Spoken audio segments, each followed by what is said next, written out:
ये गीत है और हम चाहते थे कि 26 जनवरी में ये लॉन्च हो, और मैं जब जिस वक्त मैंने गाया तो ये बच्चा मेरे को बोले कि ये गाओ आप, तो मैंने लॉन्च किया। किस तरह आप लोगों ने सोचा, किस तरह गाना आप लोगों ने कितने टाइम लगा बनाने में और कहाँ आपको शूट किए? बस यही बॉम्बे और साइड सीन में ही तरह से आजू बाजू। क्लियर आप प्रोड्यूसर डायरेक्टर हैं, क्या कॉन्सेप्ट है गाने का बताएं, कैसे सोचे? ये हिंदुस्तान मोदी जी के नाम है, शान हिंदुस्तान मोदी जी के नाम है, और कल 26 जनवरी है, तो हम चाहते हैं कि ये एवरग्रीन गाना ये हमेशा चले। हमारे भाई का भी और इसमें मेरा बेटा भी है जो बहुत शौक रखता है। हम तो खाली डायरेक्टर प्रोड्यूसर जैसा बोले वैसा कर दिया। हम बात करें म्यूजिक तो म्यूजिक बहुत बेहतरीन, काफी बेहतरीन है, कहीं भी सुना जा सकता है ये म्यूजिक। जी एवरग्रीन दीदी आप बताएं। यस बोलो, म्यूजिक के कॉन्सेप्ट में सोचा है। एक्चुअली बनाने का सीन ये था कि शान तो भारतवर्ष वैसे ही सभी के लिए है, शान के रूप में माना जाता ही है, तो उसके हिसाब से इन्होंने एक बहुत अच्छा संगीत मुन्ना भाई ने बनाया हुआ था। तो सोचा गया कि 26 जनवरी के तहत इसको रिलीज किया जाए, बनाया जाए। मोटिव यही था कि हिंदुस्तान एक ही रहे, सर्वधर्म समभाव जो पहले था वही आज भी रहे, वही हमारे युवाओं को सुनने में अच्छा लगे। इस हिसाब से सोच के इस संगीत को लिखा भी गया और इसको बनाया गया।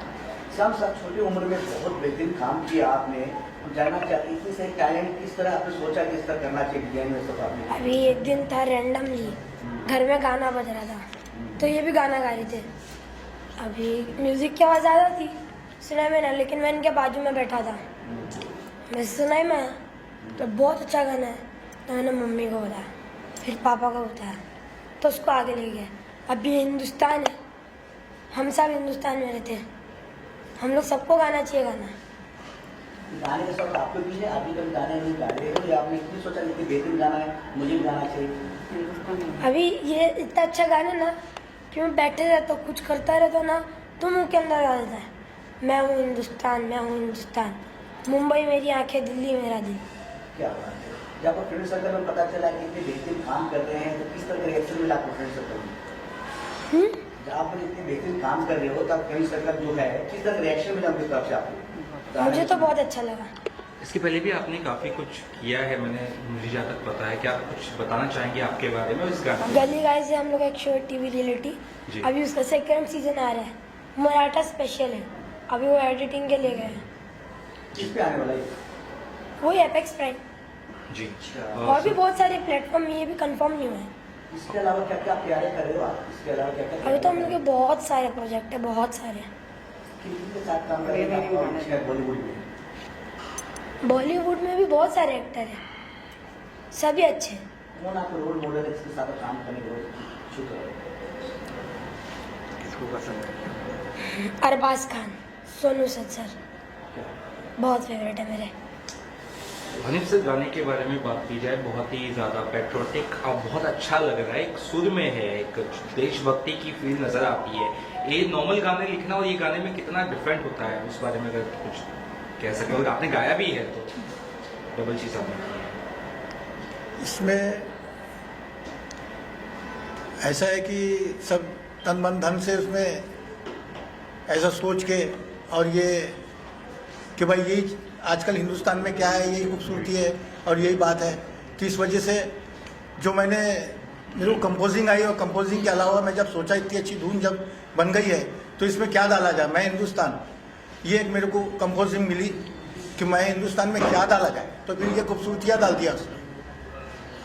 बाकी बच्चों से और आप काफी डिफरेंट, क्योंकि आप बहुत सारी चीजें ऐसे कर रहे हो जो शायद वो लोग सोच भी नहीं सकते बड़े होके करेंगे, तो उसके लिए कितना प्राउड फील करते हो? मम्मी पापा को कितना क्रेडिट देते हैं आप?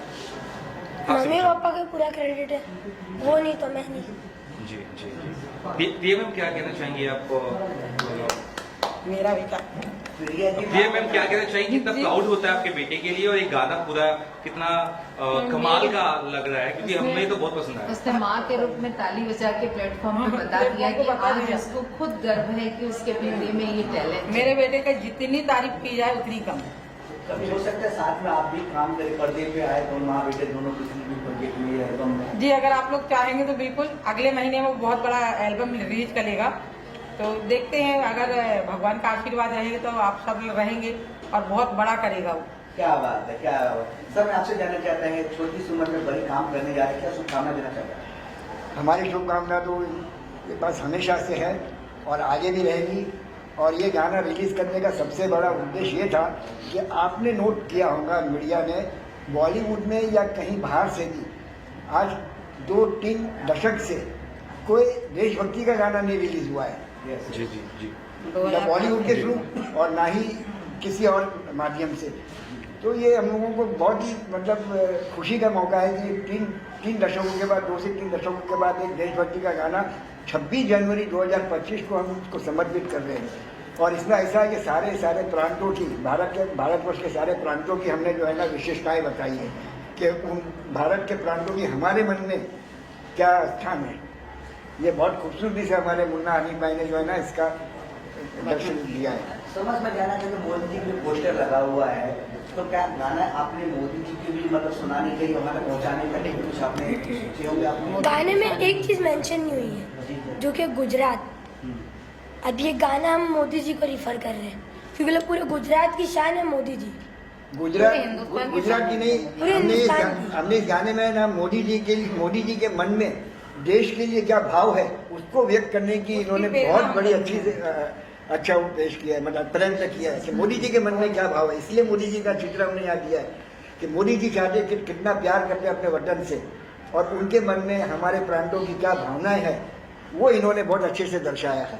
और इसलिए इसका टाइटल, इसके लिए हमने इसका नाम रखा शान हिंदुस्तान, मोदी जी के नाम। क्या बात है। हनीफ जी, आपकी एनर्जी काफी बनती हुई देखा मैंने वीडियो में, काफी से तिरंगा चूम रहे हो, एक डबल पावर दिख रहे हैं आप इसमें। जुलूस जो है अगले भी कुछ आने वाला वक्त में देखने को मिलेगा नया कुछ प्रोजेक्ट में? नहीं तो ये आइटम ही है कि आप भी गाएंगे तो आप भी पावर में आ जाएंगे। बहुत अच्छे, सही बात है। ये आइटम ही ऐसी, एक लाइन आप लोग जो भी सुनेगा तो वो गा के बता दे एक लाइन।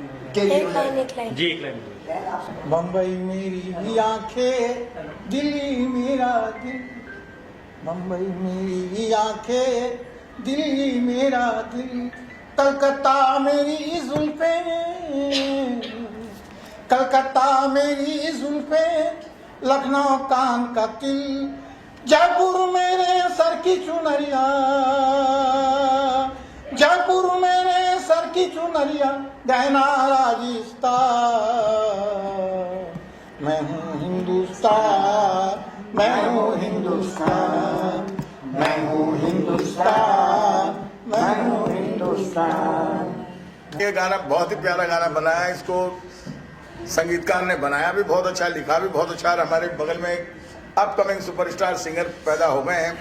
और आपको एक बात बताना चाहूँगा कि एक ज़माने में रोटी कपड़ा मकान के अंदर जानी बाबू कवाली हमें तो महंगाई मार गई। वो टोन सुना होगा आप लोगों ने, अगर आप नहीं सुना तो गाना जरूर सुनना। वो जानी बाबू कवाल ने गाया था वो गाना, और बहुत अपने आप में हिट हुआ था। तो बहुत दिनों से, कई सालों से, तो नहीं मैं समझता हूँ 30-40 साल हो गए, ऐसी आवाज़ अभी तक इंडस्ट्री में आई नहीं। और मेरे साथ में जो बैठे हुए हैं, अल्लाह ने चाहा, ईश्वर ने चाहा, भोले की कृपा हुई तो ये भी वैसे ही चमकेंगे जैसे अजीज नाजा साहब और बाकी जो जानी बाबू कवाल सिंह के। क्या नाम बेटा आपका? मुन्ना हनीफ। मुन्ना हनीफ साहब। ये मुन्ना हनीफ साहब हैं, नागपुर से हैं। जी नागपुर। नागपुर से। नागपुर में तो वैसे ही बहुत बड़े बड़े कलाकार रहते भाई। अभी मैं कुछ महीने पहले ही नागपुर जाके आया हूँ, वहाँ के कलाकारों से मिला, मुझे यकीन नहीं हुआ कि बिना सीखे हुए वो इतना अच्छा गा रहे हैं। तो नागपुर में तो वैसे ही कलाकार बहुत है, महाराष्ट्र बिना सीखे। मुंबई ऐसा शहर है कि यहाँ तो कलाकार पनपते हैं, पैदा होते हैं, और अगर थोड़े कमज़ोर भी होते हैं तो वो सही हो जाते हैं। तो मेरी तरफ से, इसमें मेरी बहन है, इन्होंने हमेशा ही वक्त बेवक्त पे या हर समय में मुझे याद किया। जब याद किया मैं आया, अरे मेरा लाडला छोटा सा अपकमिंग स्टारों का स्टार, सुपरस्टार, कल का मेरा शाहरुख खान, ये मेरा भांजा, बस इसको बहुत दुआएं दे रहे हैं क्योंकि इसने बहुत मेहनत की। क्योंकि देखिए एक इंसान कामयाब होता है तो छोटे छोटे पैरों से चलता है, मगर इन सब की कामयाबी में आप जो मीडिया है उसके साथ साथ 2 नाम मैं जरूर लेना चाहूँगा, और वो दोनों मेरे बच्चे हैं, वसीम साहब और नजमा जी। वो दोनों चाचा मतलब भतीजी हैं मेरे, वो मेरे बेटे ही हैं, बच्ची है। उन लोगों का बहुत बड़ा हाथ है इस चीज़ को सक्सेस करने में। तो मैं चाहूँगा कि नजमा जी और वसीम साहब भी हमारे पास आ जाए साथ में। क्या कि आपके बिना ये इंटरव्यू अधूरा रहेगा। और मैं चाहूंगा कि अब मेरा जो भांजे साहब है, आप जरा कुछ बोलिए। सर क्या कहोगे जब आज सर के सामने वो दोस्तों इतने लेजेंड लोग आते हैं आपके एल्बम लॉन्च करने के लिए, क्या कुछ कहेंगे, क्या फील होता है उसको? अभी मुझे बहुत अच्छा लगता है गाना है बात कि इतना बड़ा गाना है इनका, इतना बड़ा गाना है। जब भी कोई लड़की देखूं मेरा दिल दीवाना बोले ओले ओले ओले ओले। क्या ये बात गाना है, क्या ये बात है। सर ऐसे लोग आपके एल्बम लॉन्च करते हैं तो एल्बम की शान और बढ़ जाती है। सारे हिंदुस्तान बन जाते हैं। शान हिंदुस्तान है वो, और उसमें पूरी हिंदुस्तान की शान है। शुक्रिया, शुक्रिया, बहुत शुक्रिया। और मैं यही कहूंगा शम्स के लिए कि अब नजर आता है कि आज इस उम्र में ये इस मुकाम पे आए हुए हैं, आने वाला कल तो इनका बहुत बड़ा होगा। और आप लोगों का प्यार हमेशा ऐसा ही हमें मिलना चाहिए। मैं एक आप लोगों से निवेदन करूंगा कि आप बड़ी बड़ी एल्बमें लॉन्च करते हैं, बड़े बड़े इवेंट करते हैं वहाँ, और उनको प्रमोशन भी आप अच्छा देते हैं। तो मैं चाहूंगा कि आप मेरे इस भांजे को, शम्स को, और ये मेरे भाई साहब को, इनको प्रमोट करें। और इनके लिए स्पेशली जो ये वीडियो देख रहे हैं के माध्यम से मुझे लोग मुझे देख रहे हैं कि मेरे गाने सुने, मुझे यहाँ तक पहुँचाया, हम लोगों को पहुँचाया, तो वैसे इस एल्बम को भी आगे तक पहुँचाएं और दुआएं दें। क्योंकि जब कोई नई चीज़ आती है तो कुछ ना कुछ जलजलाल, कुछ ना कुछ नई बात होती है। मुझे उम्मीद है कि ये हमेशा ऐसे ही कामयाब होंगे। और मेरे साथ एक बहुत बड़ी हस्ती बैठी हुई है जिनका नाम है सलीम भाटी साहब। सलीम भाटी साहब एक बहुत बड़ी संस्था से जुड़े हुए हैं। आप परिचय दीजिए, अभी अपना बताइए, कैसा लगा? बताइए सलीम जी, बताइए। मैं जनता दल का बॉम्बे का अध्यक्ष हूँ।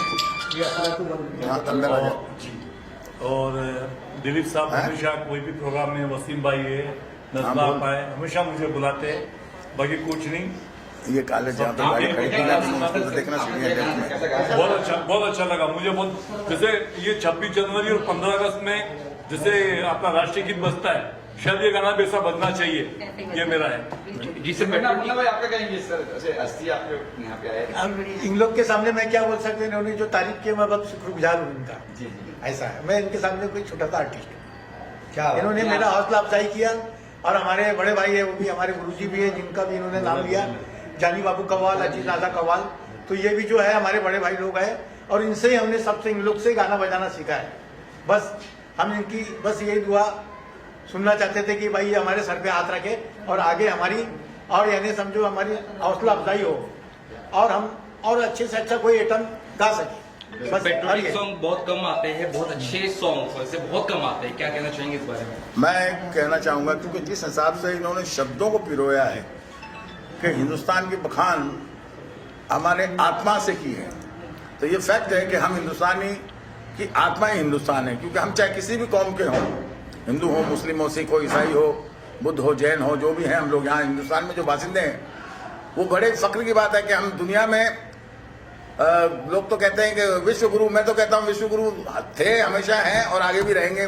क्योंकि जो सबसे बड़ी चीज़ है हमारे यहाँ पूरी दुनिया में, जो सबसे बड़ी चीज़ है यहाँ पे, वो है संगीत। और संगीत सिवाय हिंदुस्तान के अलावा कहीं भी पैदा नहीं हुआ, जिसको श्याम वेद कहते हैं। तो मैं यही कहना चाहूँगा आप लोगों के माध्यम से, मीडिया के माध्यम से, कि हम बहुत भाग्यशाली हैं और आप सब भी भाग्यशाली हैं कि हम लोग हिंदुस्तान में पैदा हुए और हिंदुस्तान का गुणगान गाएंगे, उसी में हमारी शान है। क्या बात है, क्या थैंक यू। 26 जनवरी की आप लोगों के माध्यम से सारे भारतवासियों को हम लोग 26 जनवरी की बधाई देना चाहेंगे ये गाना रिलीज के साथ में।